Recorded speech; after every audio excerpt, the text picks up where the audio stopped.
कब्र से बदबू आना। यह आम कानूनी कुदरत है कि मरने के बाद कोई जिंदा नहीं होता और दुनिया में वापस नहीं आता, लेकिन अल्लाह ताला अपने बंदों को इल्तिला करने के लिए कभी कभी ऐसा कर दिया करते हैं।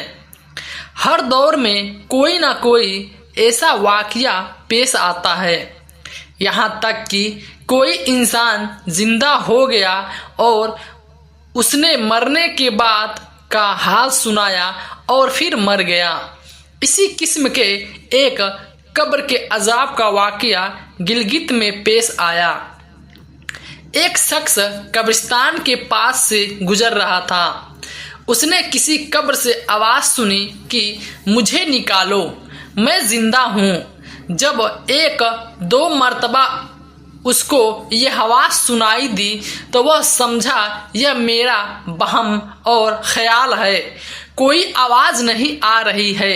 लेकिन जब बार बार उसने यह आवाज़ सुनी तो उसको यह यकीन होने लगा। चुनांचे कब्रिस्तान के करीब एक बस्ती थी।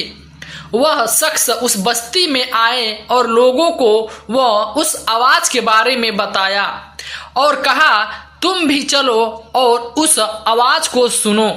चुनांचे कुछ लोग उसके साथ आए और उन्होंने भी यह आवाज़ सुनी और सबको यह यकीन होने लगा कि वाकई यह आवाज़ कब्र से आ रही है।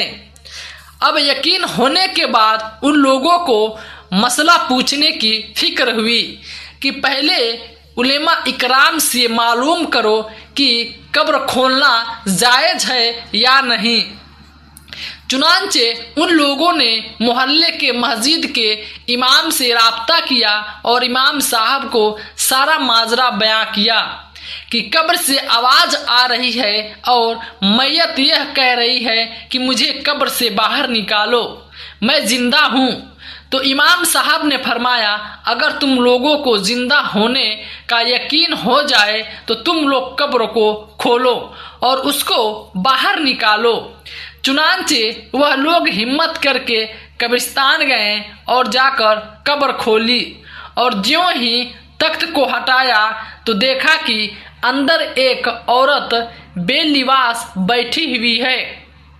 उसके बदन में कोई लिबास नहीं है, उसका कफन गल चुका है और वह औरत कह रही है कि जल्दी से मेरे घर से कपड़े ले आओ, मैं कपड़ा पहनकर बाहर निकलूंगी। चुनांचे लोग फौरन दौड़कर उसके घर गए और जाकर घरवालों को सारा वाकया बताया और उसके कपड़े लेकर कब्रिस्तान आए और कपड़े कब्र में फेंक दिया। उस औरत ने कपड़े को पहना और चादर अपने ऊपर डाली और तेजी के साथ बिजली की तरह अपने कब्र से निकली और दौड़ती हुई अपने घर की तरफ भागी। घर में जाकर एक कमरे में छुपकर अंदर से कुंडी लगा ली। अब जो लोग कब्रिस्तान आए थे दौड़ के उसके घर में पहुंचा। उनको वहां जाकर मालूम हुआ कि उसने अपने कमरे के अंदर से कुंडी लगा रखी है। तो लोगों ने दस्तक दी कि कुंडी खोलो। अंदर से उस औरत ने जवाब दिया मैं कुंडी तो खोल दूंगी, लेकिन कमरे के अंदर वह शख्स दाखिल हो जिसके अंदर मुझे देखने की ताकत हो, इसलिए कि मेरी हालत ऐसी है कि हर आदमी मुझे देखकर बर्दाश्त नहीं कर सकेगा। लिहाजा कोई हिम्मत वाला शख्स अंदर आए और मेरी हालत देखे।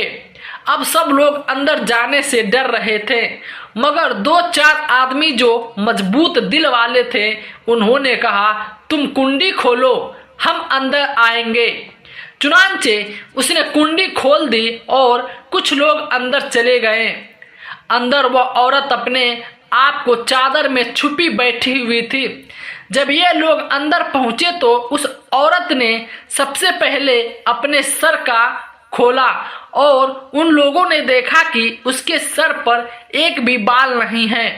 वह बिल्कुल खाली खोपड़ी है, ना उसके बाल हैं ना खाल हैं। लोगों ने उससे पूछा तेरी बाल कहाँ गई? उस औरत ने जवाब दिया कि जब मैं जिंदा थी तो नंगे सर घर के बाहर निकला करती थी। फिर मरने के बाद जब मैं कब्र में लाई गई तो फरिश्तों ने मेरे एक एक बाल नोची और इसे नोचने की वजह से बाल के साथ खाल भी निकल गई। उसके बाद उस औरत ने अपना मुंह खोला। जब लोगों ने उसका मुंह देखा तो इतने खौफनाक हो चुका था, सिवाय दांतों के कुछ नजर नहीं आ रहा था। न ऊपर का ओंठ मौजूद था न नीचे का ओंठ मौजूद था, बल्कि 32 के 32 दांत सामने खड़े हुए नजर आ रहे थे। सोचिए, अगर किसी इंसान के दांत नजर आए तो कितना खौफनाक मालूम होता है। अब उन लोगों ने उससे पूछा, तेरे ओंठ कहाँ गए? उस औरत ने जवाब दिया, मैं अपने ओंठों पे लिपस्टिक लगाकर ना मरहम लोगों के सामने जाया करती थी। इसकी सजा में मेरे ओंठ काट लिए गए, इसलिए अब मेरे चेहरे पे ओंठ नहीं है। फिर उस औरत ने अपने हाथ और पैरों की उंगलियां दिखाई तो लोगों ने देखा कि हाथ और पैर की उंगलियां में एक भी नाखून नहीं था। तमाम उंगलियों के नाखून गायब थे। तो लोगों ने पूछा, तेरी उंगलियां की नाखून कहाँ गई?